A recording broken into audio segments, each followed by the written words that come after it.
July 10th, 1985, 11:38 p.m.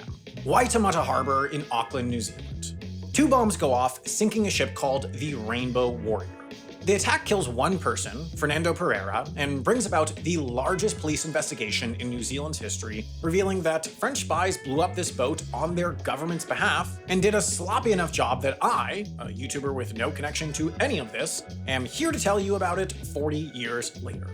For starters, let's talk about nuclear testing, because it ain't HAI without some nuke talk. This is Mururoa, the one-time HQ of France's nuclear testing program. In 1972, Greenpeace sailed a ship here to protest their above-ground testing. By 1985, testing had moved underground and underwater, which Greenpeace also opposed. Their new boat, the Rainbow Warrior, would lead a squad of others to Mururoa to protest. Auckland was chosen as the rest stop between that and other anti-nuke actions the Warrior was up to that year. New Zealand was already anti-nuke, so they were willing to host, though not to provide food or supplies for the journey. The rest stop, as you know, never ended. Let's meet our spies. The first is Christine Caban, who arrives in New Zealand in April 1985 undercover as a French aristocrat turned Greenpeace volunteer named Frédéric Bonlieu. She was on recon, figuring out the plan for the Warrior's stopover, trying to source a scuba tank and inflatable boat, and photographing up and down the Auckland coastline on an excursion with other Greenpeacers. And though she had all the subtlety of a porcupine in a balloon store, Greenpeace didn't have their eyes out for a spy and liked that this weird French lady was down to help them protest France's nuke testing. Caban got out when her recon was done. Opération Satanique, as the French would melodramatically name it, would ultimately be carried out by three other teams. Team 1.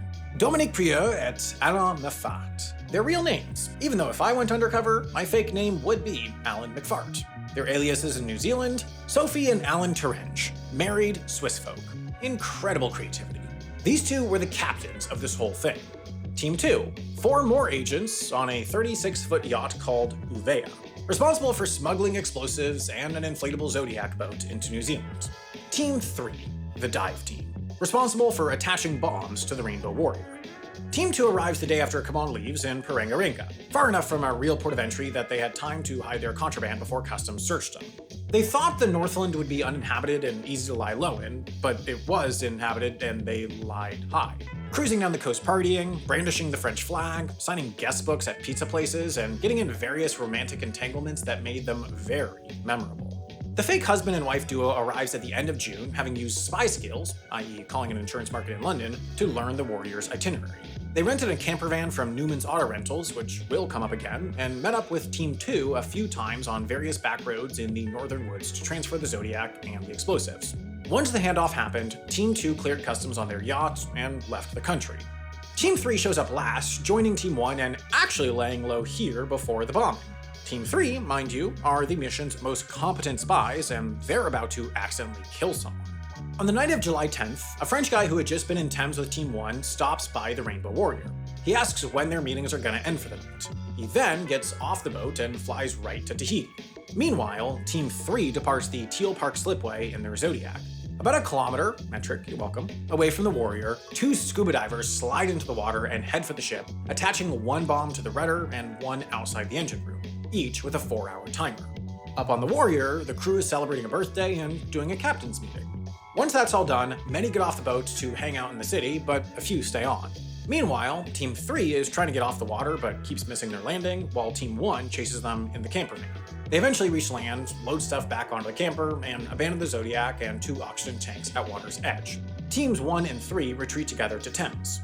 When the 4-hour timer is up, the first bomb goes off. 7 minutes later, as the crew attempts to evacuate, the second goes off. Everyone but Fernando Pereira, photographer and father of 2, escapes in time. Almost immediately, 30 detectives get on the case, then 66, and eventually 130. Here's some of the evidence they found that pins it on the French agents. The abandoned oxygen tanks had French markings. The outboard motor of the abandoned Zodiac was traceable to its purchase point in London. The Zodiac itself was rare in New Zealand and cost about $5,000, so no one would abandon it unless they did a crime, The North remembered Team 2 and had pics with them. The Kiwis all over noted various of the spies' weird behaviors and reported them, assuming they were burglars or drug dealers. Examples include loggers who saw Team 2 lost looking for Team 1 in the woods, and watchmen from the Auckland Outboard Motor Club, a fisherman, and a cyclist who saw Team 3's sloppy escape. Basically, these spies made a spectacle of themselves almost any time they did anything, and to make matters dumber, 2 days after the attack, Team 1 personally went to Newman's seeking a $130 refund for returning their camper van early. Obviously, by then, the police had connected the rental to the bombing and told the Newman's employees to ring them if the fake couple showed up again. When they did, an employee told them to wait for a manager to show up to get their refund. They waited 30 minutes, but of course, no manager showed up, just cops. Oh, and when they were in police custody in a bugged hotel room, they called their bosses in France. While the entire operation was a clown show, only Prieur and Mafart got caught.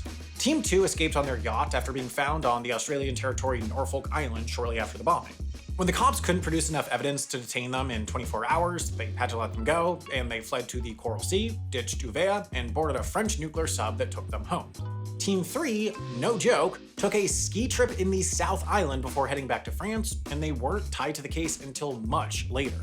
Tweedledee and Tweedlemafart pleaded guilty to manslaughter and got sentenced to 10 years in prison in November of 1985, but then France limited agricultural imports from New Zealand and threatened the island nation's access to the European Economic Community market and, by extension, the lucrative British lamb and butter market. So the UN brokered a deal between the two. France would pay a compensation package that included $7 million for New Zealand and $8 million to Greenpeace to cover a new boat and reparations for Pereira's family. In return, Prieur and Mafart would serve out shorter sentences in French custody at a military base in the Hal Atoll, sentences that got cut even shorter when Mafart got stomach problems and Prieur got pregnant, leading them each to get sent home after less than 2 years, which earned New Zealand a further $3.5 million in oopsie-daisy money. One of the divers has since apologized, and the rest just go on with their lives. Mafart and Prieur even wrote books about it for some reason. The attack proved much more consequential for the other side. Besides the loss faced by Pereira's friends and family, the sinking of the Rainbow Warrior lent Greenpeace an air of legitimacy and cemented nuclear-free New Zealand as more than just a policy, but a matter of national identity. In 1992, France would finally agree to stop nuclear testing entirely, with their last test in the Pacific happening in 1996. Today, much of the Rainbow Warrior has been turned into a reef, but there's a hilltop memorial that includes the propeller. Could be an interesting place to check out, or maybe kick back and read a really stupid book. You know what else might be interesting to check out? The new season of Downey Express Europe to Asia. Here's the deal. Mike Downey and Jeff Chang are traveling from the westernmost train station in Europe all the way to Asia using only trains. It's ridiculous. It's like jet lag, but if instead of playing tag, we were doing some insane task that we weren't even sure was possible. Like jet lag, Downey Express is a Nebula original, meaning it's made possible by this video's sponsor, Nebula. Nebula is a streaming service I started with some other creators, and it's the single best place to support our work and enjoy our videos. Yeah, the economics are better for us than YouTube, but most importantly, the experience is better for you. Downloads, no ads, early releases, and access to our best work. Ambitious projects that you can't see anywhere else, like Maggie Mae Fish's Kids Show for Adults or Abolish Everything, a comedy debate show produced by the same minds behind this very channel. And best of all, using the link in the description, you can get 40% off an annual subscription, meaning you get all that for just a few bucks a month. So go watch Downey Express right now and everything else right after.